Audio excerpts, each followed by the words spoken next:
Hello everyone, welcome to our channel. Telugu రాష్ట్రాల్లో భారీగా పెరిగినటువంటి ఉష్ణోగ్రతలు, దాదాపుగా సగటున అన్ని జిల్లాల్లోనూ 44 డిగ్రీల పైనే నమోదవుతున్నటువంటి ఎండలు. వివరాల్లోకి వెళ్దాం. ఏ జిల్లాల్లో ఉష్ణోగ్రతలు పెరిగే అవకాశం ఉంది, వర్షాలు ఎప్పుడు పడతాయి, పూర్తి సమాచారాన్ని మీరు తెలుసుకునే ముందు మన ఛానల్ ఇంకా సబ్స్క్రైబ్ చేయనట్లయితే వెంటనే సబ్స్క్రైబ్ చేసి పక్కన ఉన్న బెల్ ఐకాన్ని కూడా క్లిక్ చేసేయండి. ఇక లేట్ చేయకుండా వివరాల్లో కనుక వెళ్ళినట్లయితే రెండు తెలుగు రాష్ట్రాల్లోనూ భిన్న వాతావరణ పరిస్థితులు కనిపిస్తున్నాయి. ముఖ్యంగా రాయలసీమ జిల్లాల్లో వర్షాలు కొన్ని జిల్లాల్లో నమోదవుతుంటే మరికొన్ని జిల్లాల్లో 46 నుంచి 47 డిగ్రీల వరకు రికార్డు స్థాయి ఉష్ణోగ్రతలు, చిత్తూరు అదేవిధంగా అనంతపురం, తిరుపతి ప్రాంతాల్లో చిరుజల్లులు నమోదయ్యే అవకాశాలు ఉన్నాయి ఈ రోజు. ఇక ఉత్తరాంధ్ర వ్యాప్తంగా కూడా ఉష్ణోగ్రతలు పెరిగాయి.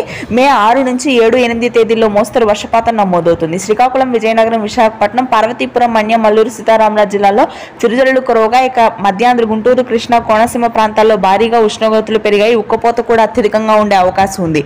మే 8వ తారీఖు వరకు మధ్యాంధ్ర జిల్లాలో ఇదే విధంగా ఉష్ణోగ్రతలు పెరుగుతాయని వాతావరణ కేంద్రం వెల్లడించింది.